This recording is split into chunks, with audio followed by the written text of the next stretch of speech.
30 years ago, computers were still cryptic green on black screens based around floppy disks and serial ports. Music was still being recorded onto analog tape, and staples of modern production such as pitch correction and non-destructive editing were still decades away. With the rise of the PC and the Macintosh platforms, the late 1980s and early 1990s saw a time of incredible innovation and development, bringing forth the technologies we now depend on daily, at home and in the industry. This time also saw the development and spread of multimedia PCs, and one of the first encounters many consumers had with digital audio recording was the sound recorder.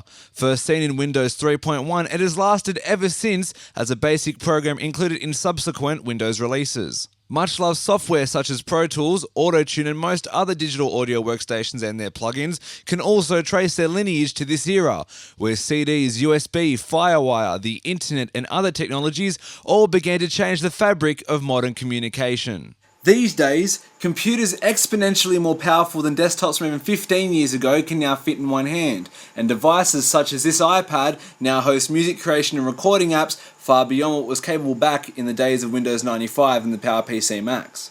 And while these devices are not quite yet ready to replace recording consoles, they are proving quite an invaluable tool for the modern musician. Emulations of classic drum machines such as the Roland TR-909 and emulations of computer music systems such as the Fairlight CMI are available for a tiny cost compared to the original devices. Apple's DAW GarageBand is also available for the iPad platform, a platform which is now seeing more and more support for prosumer and professional audio equipment. But it's not just these kilobyte-sized innovations causing a stir in the industry. In the last 20 years, recording studios have distanced themselves from tape-based recording in favour of computer-based recording systems. Pro Tools has become the de facto standard for the modern studio, and Avid's Pro Tools HD hardware systems have mostly supplanted tape recording. With less maintenance required for a computer-based system, time and money is saved thanks to computer storage, and these systems will seamlessly integrate with analog audio infrastructure. Another benefit of computer recording is that it's also allowing musicians the ability to take more control of their own music. In a city like Sydney, where property is becoming more expensive and room is scarce, recording studios are getting harder and harder to find. And while the biggest stars still record in large studios such as 301, many solo artists are now developing their own project studios. I'm here at the home of Sydney rapper LiCoN, who, like many other unknown talents, has harnessed the power of modern computing to bring music creation into his own bedroom. I think when you've only done music for like a couple years, like me, like when you're still learning, it's better to have a more simpler system like I have, where it's like it may not have the same quality, but then if I keep working on this small system, eventually it will get a higher quality, and then when I get the higher quality material, I'll be able to use it in a better way.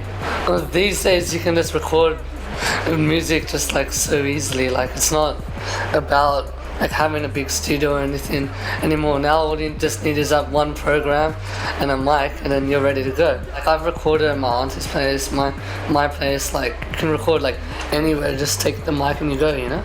It's just easy to like record or at like any time you want as well. Like with the other way with the studio, you have like a limited time and you have to get it done fast, but this way I feel like I have plenty of time on my hands and I can keep working on one song even the whole day.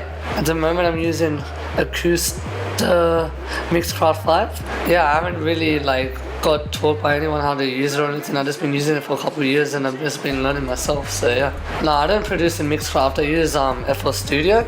It's been used more commonly even by the industry, like the main industry now. There's a lot of producers using it because, you know, it's just once you get those plugins, it's the same as having like Reason in a sense, like, and it's simpler. Well, at the moment I'm using a microphone with a pop filter, and I have studio headphones, and I have a laptop to record. So yeah, it'll cost about $2,000 to $3,000 when you add that all up together.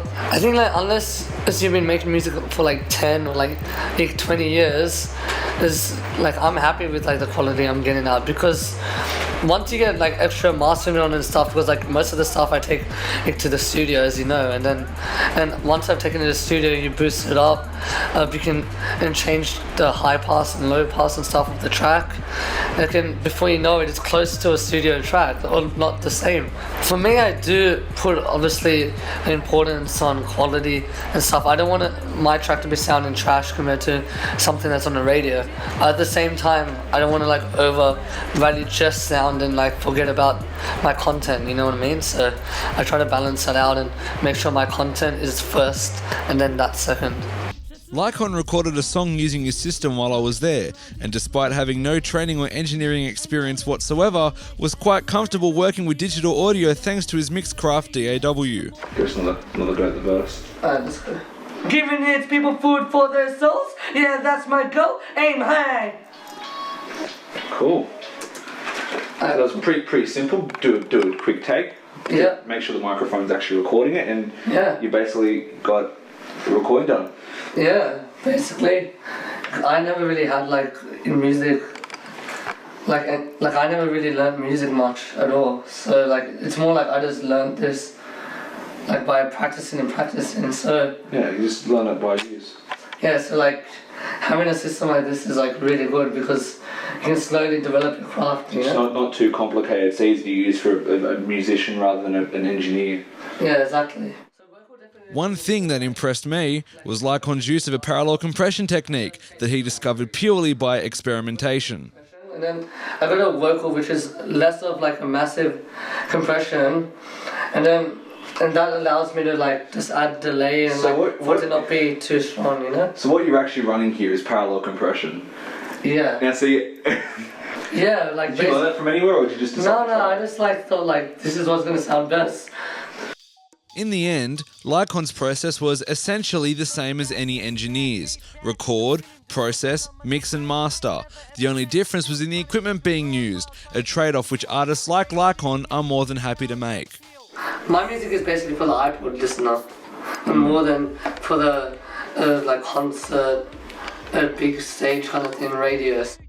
These days, more and more people are discovering music from the internet, with streaming services such as SoundCloud, Mog and Spotify, along with social media such as YouTube and Facebook, unearthing more and more talent.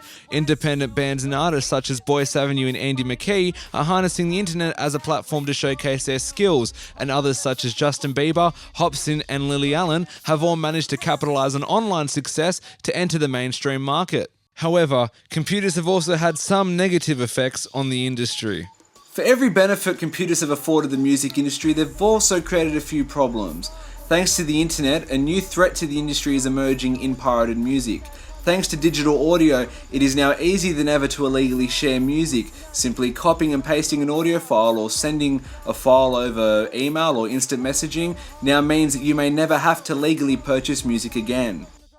While legitimate online music stores such as iTunes exist, many people simply download MP3s illegally from the internet or download audio from illegally uploaded YouTube videos containing the music desired.